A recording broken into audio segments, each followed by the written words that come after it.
Bismillahirrahmanirrahim. Malam hari ini kita akan mengkaji tentang yaitu perkara yang paling besar dalam agama ini, yaitu kewajiban terbesar, yaitu sholat, ya. Karena ini adalah merupakan perintah Allah Subhanahu wa taala yang paling agung, ya. Dan perintah sholat ini adalah merupakan perintah yang langsung, ya, diberikan oleh Allah Subhanahu wa taala kepada Rasulullah Shallallahu alaihi wasallam tanpa perantara malaikat Jibril.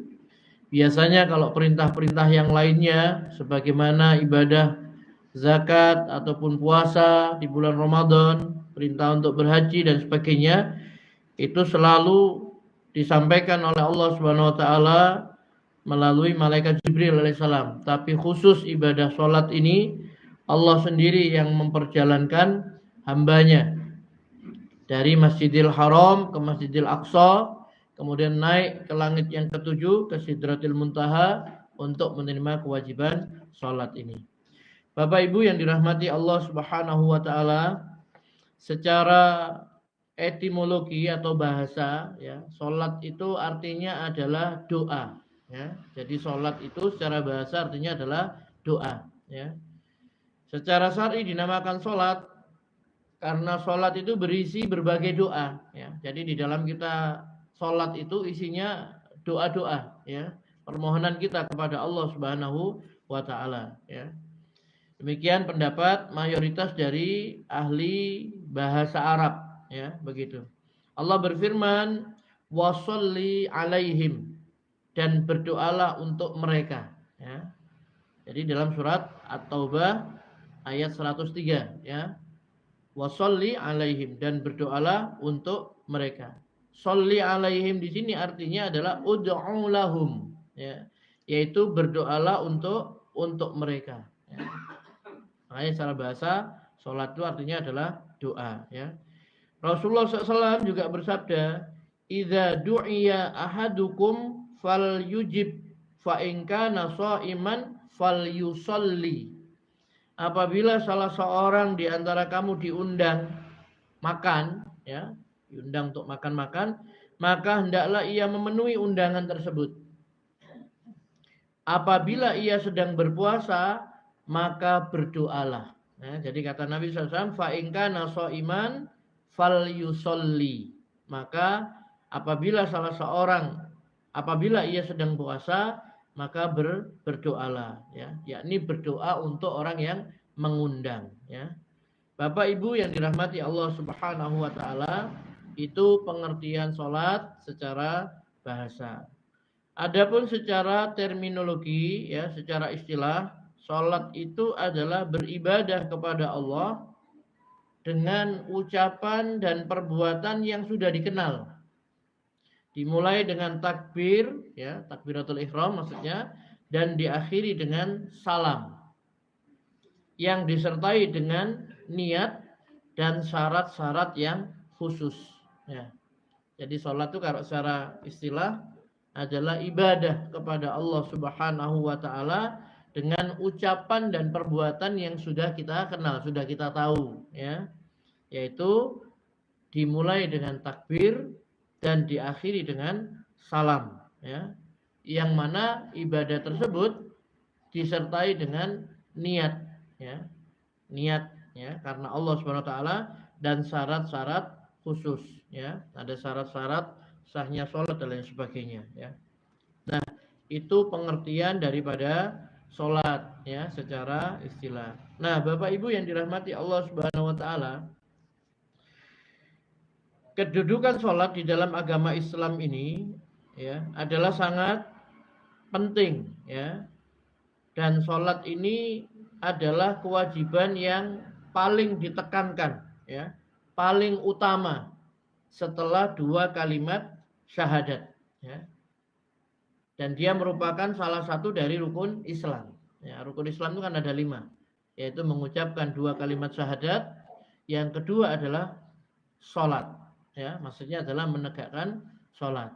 Baru kemudian perintah untuk membayar zakat, puasa di bulan Ramadan dan haji. Ya. Nah, sholat ini kewajiban yang paling ditekankan, paling utama setelah mengucapkan dua kalimat syahadat.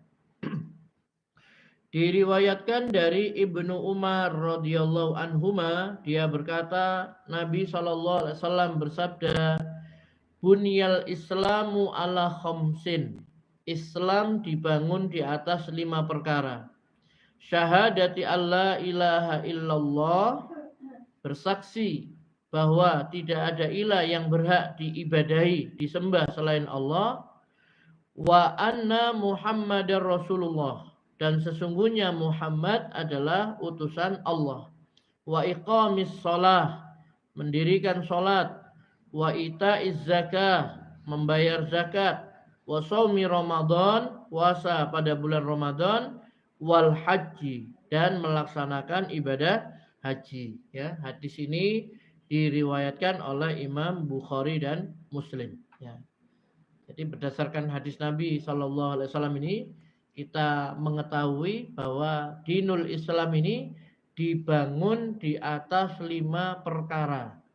Ya, bangunan Islam itu berdiri di atas 5 perkara ini. Yang pertama adalah kesaksian bahwa tidak ada Tuhan selain Allah, syahadat. Ya, yang mana ini merupakan apa? Fondasi. Ya, agama ibadah yang lain itu akan tegak, ya, di atas kalimat syahadat tadi itu. Kemudian yang kedua adalah sholat. Yang ketiga adalah membayar zakat, menunaikan ibadah puasa Ramadan, dan melaksanakan ibadah haji. Jadi dalam hadis ini, sholat menempati kedudukan yang kedua setelah syahadat. Ya.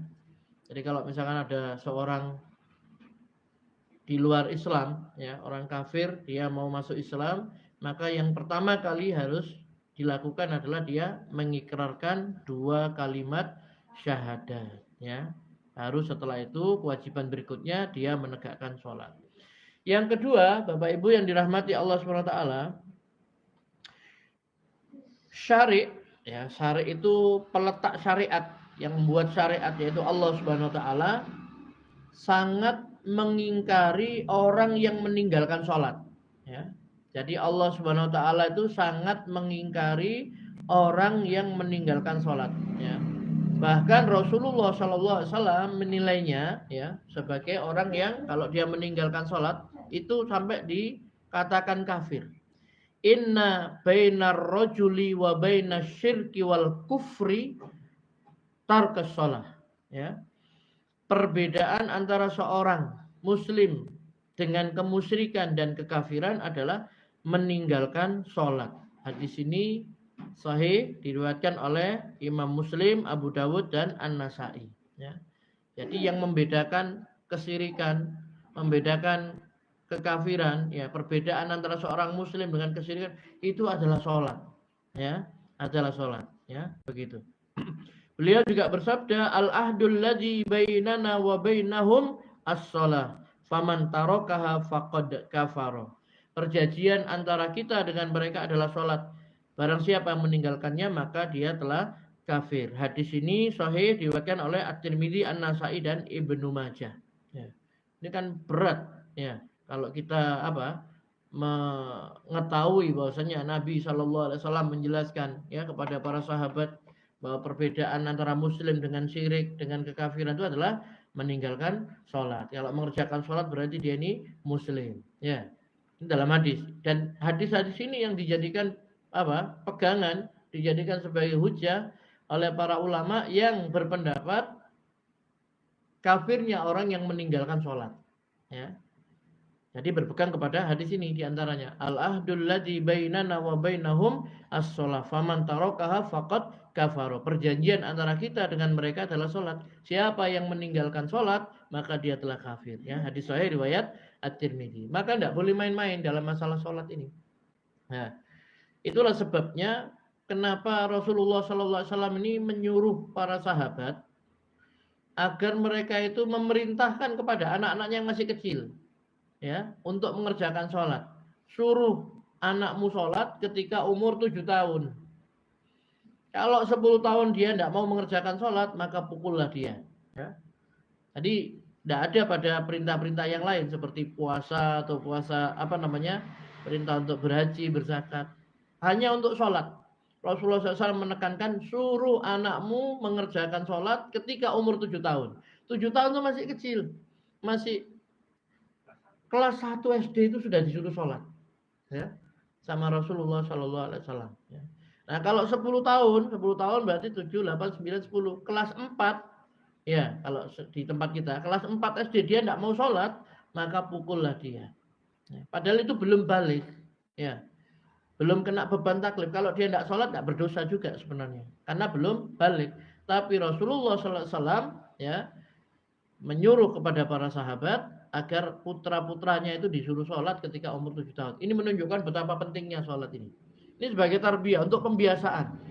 Berarti dia tidak ikhlas Pak Ustadz kalau sholat waktu kecil karena takut sama orang tuanya, takut dipukul, takut dicambuk dan lain sebagainya. Tidak apa-apa, ya, tidak apa-apa, ya.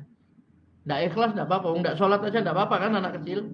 Itu sebagai latihan, sebagai apa namanya, tarbiyah, supaya ketika besar dia sudah terbiasa menjaga sholatnya itu, ya, begitu.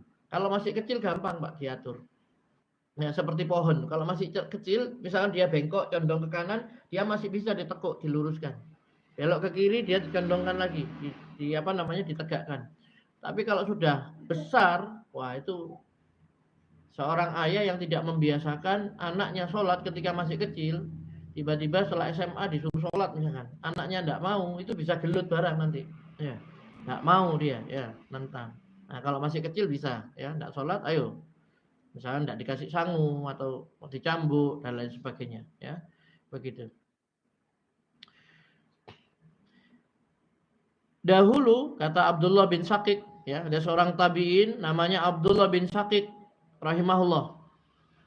Abdullah bin Syakik seorang tabi'in berkata, dahulu para sahabat Nabi SAW tidak melihat suatu amalan pun yang apabila ditinggalkan menjadi kafir kecuali sholat. Ya, ini sanadnya sahih diriwayatkan oleh At-Tirmidzi. Ya. Jadi ini perkataan daripada tabi'in Abdullah bin Syakik, ya, rahimahullah. Dulu para sahabat Nabi SAW tidak melihat suatu amal pun yang bila ditinggalkan menjadikan orang itu kafir kecuali sholat. Ya. Jadi betul-betul sholat ini sangat apa? Ditekankan sekali. Ya. Dan dia memang merupakan apa? Sebaik-baik amal. Ya, sebaik-baik amal.